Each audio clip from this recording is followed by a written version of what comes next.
Waktu sama, di tempat yang berbeda. Keadaan memisahkan mereka, jarak berkuasa dan ego Abrizam yang menjadi pemicunya membuat Zalina kini berontak di balik pintu kamarnya. Soal Kiai Husain yang jatuh sakit memang bukan tipuan, sama seperti Mikhail kesehatan pria itu tiba-tiba menurun setelah mendengar kabar tentang Sean. Mas, izinkan aku pergi, lirik Zalina yang mulai lemas karena sejak tadi sore hanya itu yang dia ucapkan. Mas Abrizam buka. Teriakannya yang terakhir berhasil membuat hati Abrizam tergerak untuk membuka pintu kamar Zalina.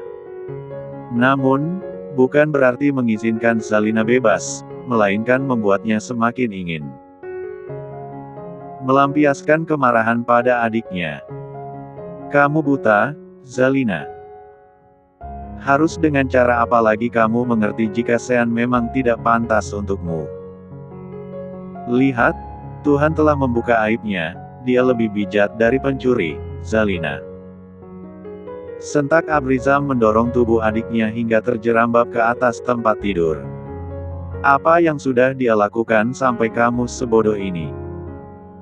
Pembantaian keluarga Mahesa tidak hanya menghilangkan nyawa, tapi merenggut kehormatan anak gadisnya. Menurutmu apa Sean tidak turut serta melakukannya? Mustahil. Tegas Abrizam benar-benar tidak terbantahkan. Mas tahu apa? Mas Sean tidak pernah melakukan hal sekeji itu. Kata siapa? Kata Sean. Kamu juga sama, Zalina. Tahu apa tentang Sean? Sudah berapa lama mengenal bajingan itu? 5 bulan, dan kamu masih ingat awal pertemuan kalian bagaimana? Pikirkan lagi, mental pemerkosa sudah melekat dalam dirinya, Zalina. Sentak Abrizam yang membuat Zalina bergetar seketika. Setelah sekian lama, ini mungkin kemarahan Abrizam yang paling menyeramkan. Cukup. Semua yang dia lakukan karena ingin menolongku. Hentikan pikiran picikmu, Mas. Abrizam diam beberapa saat, Zalina memang tidak pernah berubah. Sekalipun Abrizam menyebutkan fakta paling buruk dia tetap sama. Air mata yang mengalir di pipinya menegaskan jika memang setiap ucapan Abrizam tentang Sean jelas melukai hatinya. Aku begini karena menyayangimu, Zalina. Sejak awal aku sudah menolaknya, lihat sendiri buktinya. Sekarang, izinkan aku yang mengambil alih. Tetap di sini dan jangan membantah. Kasih sayang Abrizam pada Zalina luar biasa besar.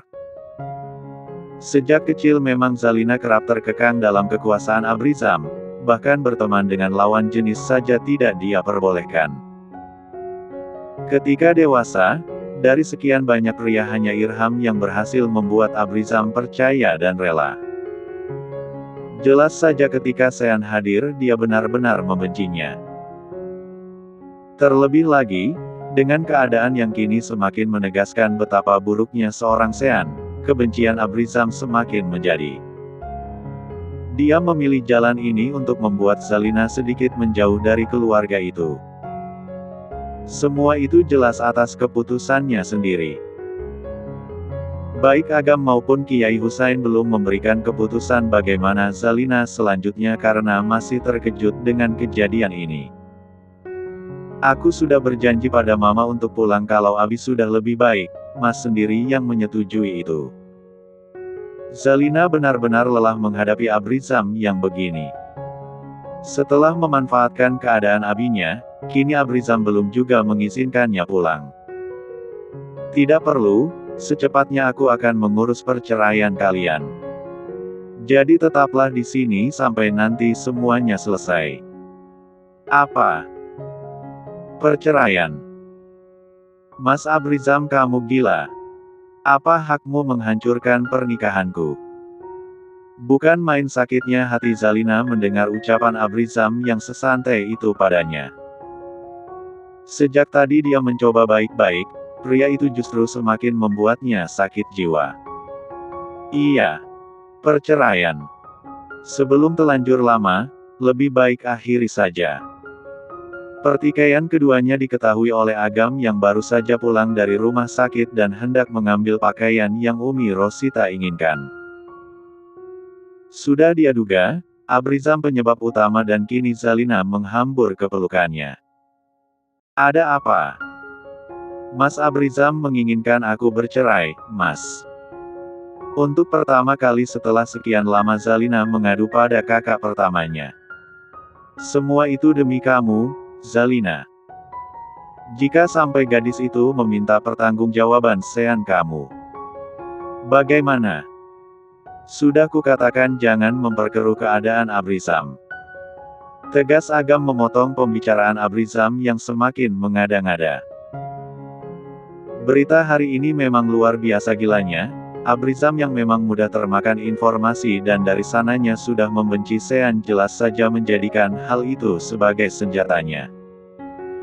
Jangan ikut campur, Gam. Kau sudah sepakat untuk yang kali ini Zalina adalah urusanku. Zalina sudah punya suami, baik aku maupun kau tidak lagi memiliki hak atas hidupnya, bentak Agam yang lama-lama murka melihat Abrizam. Sejak kemarin pria itu selalu mengungkit bahwa pernikahan Zalina adalah kesalahan. Beberapa bulan lalu dia dipaksa menikah, kini tiba-tiba dipaksa bercerai. Abrizam tidak main-main, dia bahkan mengatakan hal itu dengan sangat jelas ketika Zean tiba untuk menjemput Zalina keesokan harinya. Baru saja tiba dan disambut pernyataan itu jelas saja Zean terkejut. Pria itu menatap Kevin dan juga Mikaela yang juga turut serta menjemput Zalina. Sebelumnya mereka sempat menjenguk mertua Sean lebih dulu di rumah sakit, semua terlihat baik-baik saja dan Kiai Husain masih menerima kehadiran mereka. Namun, sesuatu yang tidak mengenakan justru terjadi ketika mereka tiba di kediaman Kiai Husain. Apa kami boleh bicara dengan Zalina langsung? Tidak bisa, adikku sangat terpukul dengan kasus yang menjerat saudara kalian. Aku hanya menyampaikan keinginannya. Kembali mereka saling menatap, Zean yang mengetahui bagaimana Zalina sewaktu Sean diringkus jelas saja tidak percaya dengan bualan Abrizam. Terlebih lagi, sejak dahulu pria ini memang tidak pernah menyukai Sean sedikitpun. Keinginannya. Selidik Mikaela menatap tajam pria yang tidak pernah melepas peci di kepalanya. Itu, entah gundul atau bagaimana Mikaela tidak tahu juga. Iya, keinginannya. Cih, kau pikir kami akan percaya? Zalina sangat mencintai Sean, begitu juga dengan Sean. Sejak awal kau memang menjadi duri dalam pernikahan adikku, kini cacatnya Sean kau jadikan umpan. Dengar ya, Ustadz jadi-jadian bohongmu terlalu kentara. Belajar lagi sana, ketus Mikaela tanpa terduga dan membuat Zean menelan salivanya pahit. Dia menatap Kevin yang hanya menarik sudut bibir kala sang istri mengeluarkan tanduknya. Sejenak suasana di ruang tamu menjadi hening, sama sekali tidak ada yang membantu Abrizam saat ini. Ayunda yang berada di sampingnya ikut bungkam kala Mikaela angkat bicara. Sekali lagi aku tanya. Di mana Zalina? Dia tidak ada di sini. Baik, aku akan cari sendiri. Tanpa izin pemilik rumah itu, Mikaela beranjak ke kamar yang sempat dia masuki ketika menginap di sini. Wajah panik Abrizam tampak jelas dan dia hendak menghentikan langkah Mikaela. Tunggu, berhenti berteriak di rumahku. Zalina. Dengar suara kakak. Kamu di dalam. Kan? Teriak Mikaela berkali-kali seraya mengetuk pintu kamar yang dia yakini Zalina ada di sana. Lancang, kalian benar-benar tit. Kuncinya ada padamu, kan? Buka, titah Mikaela sama sekali tidak peduli dan memotong pembicaraan Abrizam yang sama sekali belum selesai itu. Tidak. Atau mau didobrak? Suamiku tidak butuh tenaga banyak untuk menghancurkan pintu ini, Tegas Mikaela berbicara datar dan sukses membuat Abrizam menghela napas perlahan. Baik kalau begitu maumu, tutur Mikaela seraya menatap Keivan. Sontak hal itu membuat Abrizam mengeluarkan kunci dan membuka pintu kamar Zalina dengan tangan bergetarnya. Dia mengurung Zalina tanpa izin abinya, juga dilarang Agam. Namun, dia kembali melakukan itu setelah Agam pergi tadi pagi. Hingga menjelang sore ini dia menghukum Zalina tanpa peduli bagaimana keadaannya. Jika sampai mereka tahu, jelas saja Abrizam akan menerima makian abinya. Zal garis bawah astaga, sayang. Betapa terkejutnya Mikaela kala melihat keadaan kamarnya.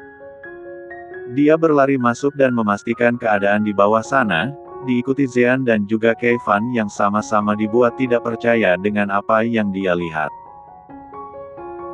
Tidak hanya ketiga orang itu, Abrizam yang hidup bertahun-tahun dengannya dibuat bingung kala melihat jendela kamar sudah terbuka dengan sprei yang terurai hingga ke bawah sana. Sejak kapan adiknya memiliki mental seperti itu, Abrizam bahkan lemas begitu menyadari jika dia sedang ditipu berkali-kali. Zalina. Benar-benar jodoh Zean, ucap Zean berdecak kagum begitu membayangkan bagaimana kakak iparnya yang bahkan tidak terlihat telapak kakinya justru kabur dengan cara gila yang selalu menjadi andalan Zean. Kebahagiaan mereka tidak berlangsung lama, jelas hal ini menjadi masalah karena kini harus mencari tahu keberadaan Zalina di mana.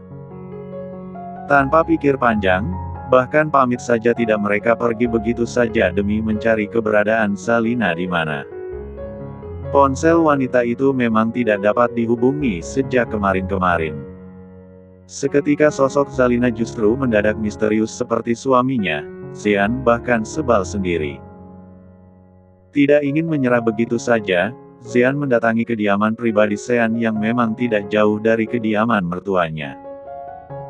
Namun, tiba di sana hanya ada Wanabut, dan juga Mina yang masih begitu setia walau berita. Menggemparkan tengah majikannya sudah menyebar hampir ke seluruh media.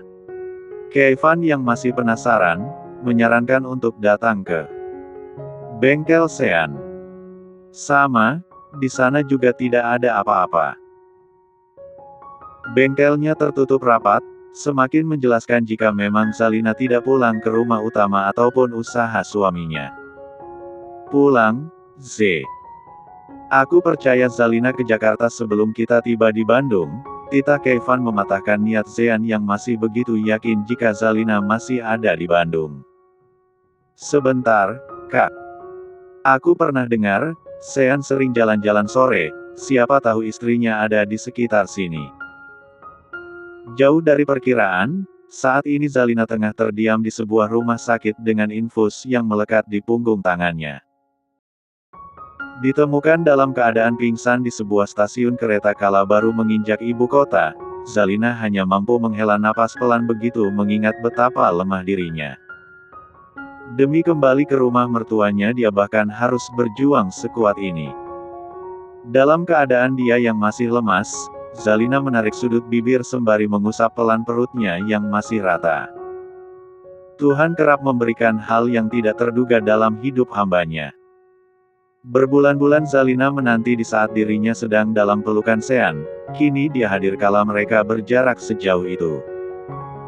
Nelangsa hidup Zalina, terasa perih takdirnya setelah menikah. Kamu malu sama Abi, sayang. Gumam Zalina dengan mata yang kembali mengembun, tidak butuh waktu lama cairan itu menetes begitu lancangnya. Terima kasih sudah hadir, nak. Zalina menangis dalam bahagianya, tanpa pelukan Zean, jiwa Zalina seakan kosong kemarin. Kini, buah cintanya benar-benar hadir, seolah sengaja diturunkan untuk menghapuskan air matanya setelah jemari Zean tidak mampu mengambil alih. Pulanglah, Mas. Kita akan bertiga. Zalina. Cukup lama Zalina tenggelam dalam tangisnya, hal itu baru terhenti kala pria berparas tampan yang dia kenal sebagai sepupu Zean ini datang untuk kembali memastikan keadaannya. Cepat-cepat Zalina memalingkan muka, dia mendadak malu terlihat hancur begini. Iya, dok. Panggil Kak Esan saja, jawab Zishan mencoba lebih santai pada istri saudara sepupunya ini. Iya, Kak. Bagaimana keadaanmu? Apa sudah lebih baik? Zishan hanya ingin memastikan, kondisi Zalina cukup lemah. Dia belum segera menghubungi keluarganya karena pria itu mengetahui keadaan Mikhail yang juga belum baik-baik saja di rumah sakit yang berbeda. Aku baik. Kak, aku benar-benar hamil, kan? Tanya Zalina ragu, dia merasa aneh dengan pernyataan Zishan bahwa dia tengah hamil saat ini. Iya, dari pemeriksaanku begitu. Apa kau terkejut?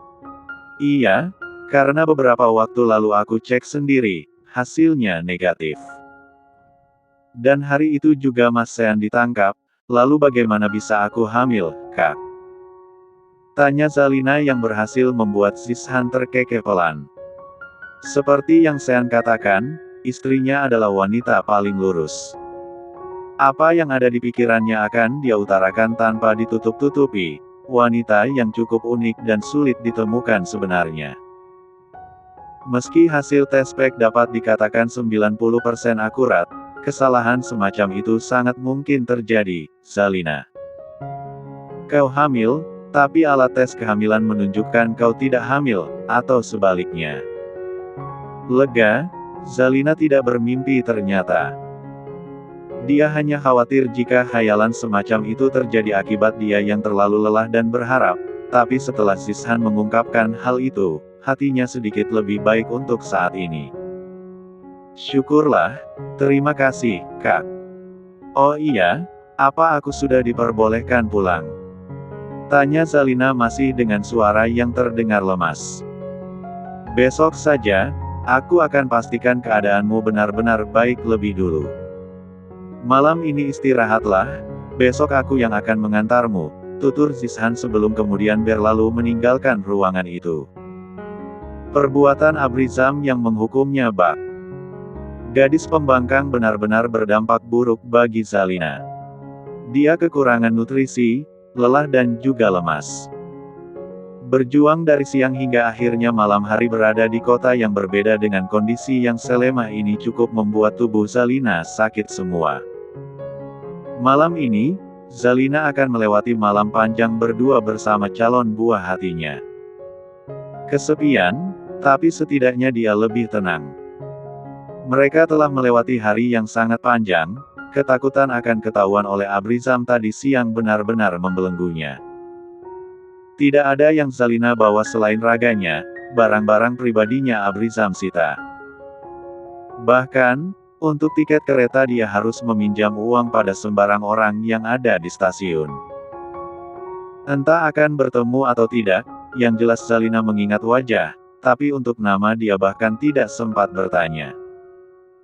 Meninggalkan Zalina yang kini mungkin tertidur lelap, di sudut kota yang berbeda tiga orang yang menjemputnya sama sekali belum menemukan titik terang.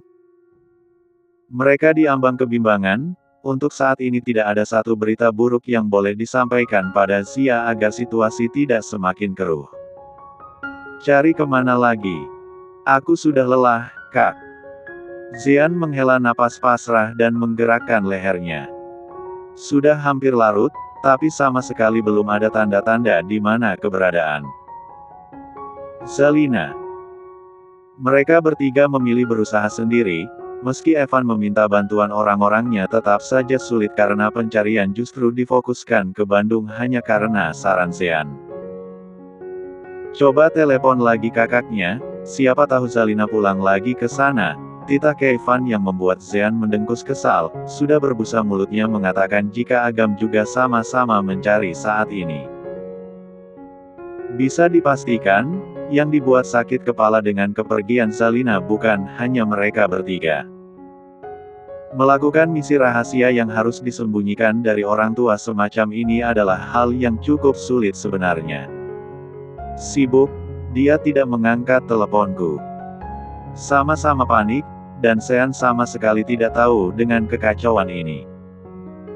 Sewaktu Zean menghadapi masalah rumah tangganya, Sean memang kerap mengambil peran. Namun, jelas tidak semenyulitkan ini. Cukup lama mereka berusaha, hingga tepat tengah malam memilih berhenti dan untuk sementara pulang lebih dulu. Dalam beberapa waktu ke depan, kemungkinan besar mereka tidak dapat tidur nyenyak. Sesuai dengan janji Zishan, di hari yang berbeda dia mengantar Zalina pulang untuk menemui Zia. Meski keadaannya baru saja mendapatkan perawatan, Zalina memilih untuk ke rumah sakit tempat Mikhail dirawat. Zalina was-was akan kehadiran Abrizam yang mungkin saja mengejarnya, hanya berharap Zishan dapat melindunginya. Sepanjang koridor rumah sakit, Zalina sama sekali belum merasa aman. Hingga, dia baru bernapas lega kala berada di ruangan rawat mertuanya. "Kok sama kamu, San? Zean mana?" tanya Zia bingung usai memeluk menantunya ini.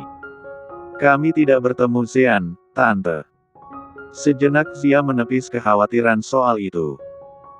Dia kini terfokus dengan mata sayu dan wajah pucat menantunya, tidak dapat dibohongi karena memang terlalu jelas. "Kamu kenapa, sayang? San, kamu bertemu Zalina di mana sebenarnya?"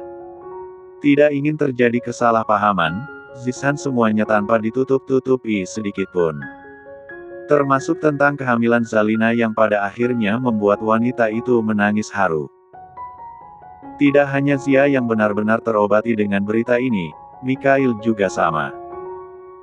Dia yang sejak kemarin seakan kehilangan separuh raga, kini tampak lebih bernyawa bahkan melepas alat. Bantu pernapasan yang tadi sempat terpasang karena dadanya mendadak sesak. Om jangan dilepas. Om sudah baikan." "Zalina, cepat beritahu Sean, dia harus tahu tentang ini," ucapnya dengan dada yang naik turun. Bukan sesak karena kesulitan bernapas, tapi ada sesuatu yang memburu hingga dia terlalu bahagia pagi ini.